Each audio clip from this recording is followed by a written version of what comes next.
Controversial? Even more so recently, but undeniably one of the most brilliant founding fathers who defined what America is. Here's a challenge for you: overstate Thomas Jefferson's achievements. Thomas Jefferson, who would go on to become one of the most important founding fathers, was born this day on April 13th in 1743 on Shadwell Plantation in the British colony of Virginia. Old Thomas Jefferson. He was a dichotomy for sure. I don't think we can put him in a box. This really holds true for most humans, though, doesn't it? Just in terms of offices, he was a founding father. He was the third president of the United States. He was the governor of Virginia. He was a U.S. diplomat in Paris and minister to France. He was the first U.S. Secretary of State. He was the second vice president serving under John Adams. And this is just a subset, as he held many more offices. Jefferson's accomplishment list is long, and here's just a few of them. He was the principal author of the Declaration of Independence. Okay, I started with the big one, but this one is known worldwide and has been copied from and quoted over and over again. He authored the bill for establishing religious freedoms. He created the Jefferson Bible. This removed any clerical references, fantastical references, and immoral parts, at least according to the man himself. He drove the Louisiana Purchase. This doubled the size of the USA in 1803. It was about 10 cents an acre. It's a pretty good deal, even back then. He kept it out of the British hands, which was really the big win. And he did this expanding executive powers. Now, I think everybody's learned in school at this point that his philosophy was to control and reduce executive powers, not to expand them. So even though he's philosophically against it, he still drove the Louisiana Purchase. And he crushed the barbarian corsairs in North Africa, defeating the pirate community on the shores of Tripoli, as the song goes. And those pirates were plaguing American merchant ships. Jefferson sent off Lewis and Clark to explore the Louisiana Purchase and the Northwest land. He suspected someday, soon, the U.S. would own that. He spoke 5 languages. He learned Spanish on a 19-day voyage without Babel. He was a remarkable librarian.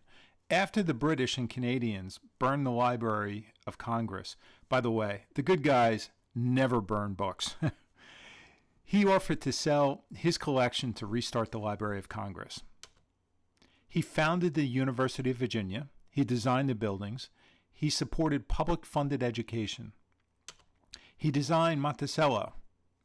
It is a 5,000-acre estate. He built it mostly with free labor. All right, I kind of stumbled on that one because it really isn't funny.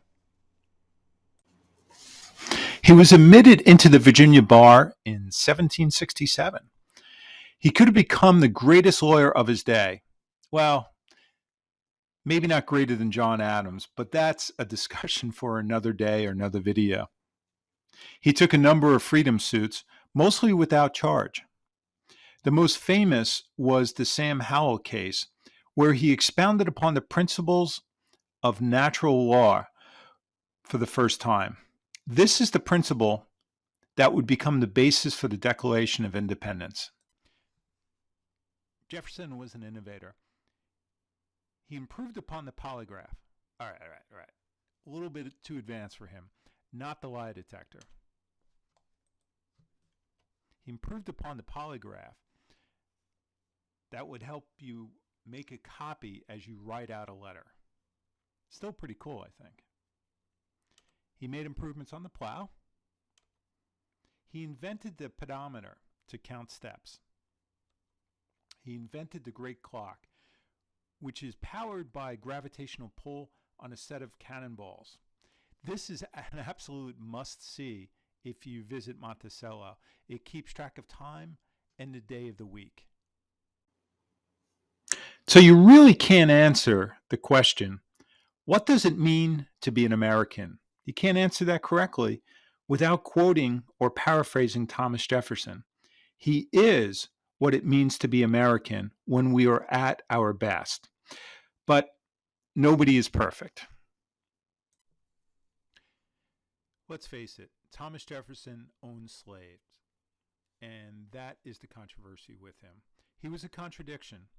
While he spoke out against slavery and for freedom, he owned hundreds of slaves in his lifetime. He fathered a family with Sally Hemings, and there's a word for this if you're doing it with somebody who doesn't have the ability to give their consent.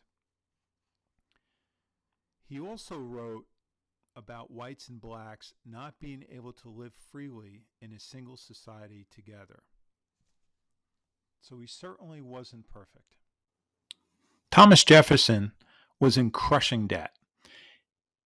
When he died, he owed about $100,000.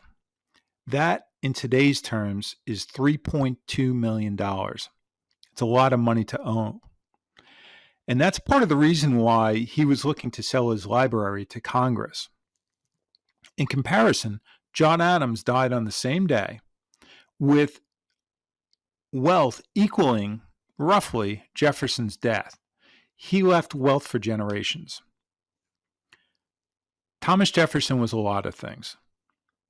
He was what it means to be an American: brilliant, innovative, inventive, a revolutionary, freedom-seeking, tough, cruel, and selfish.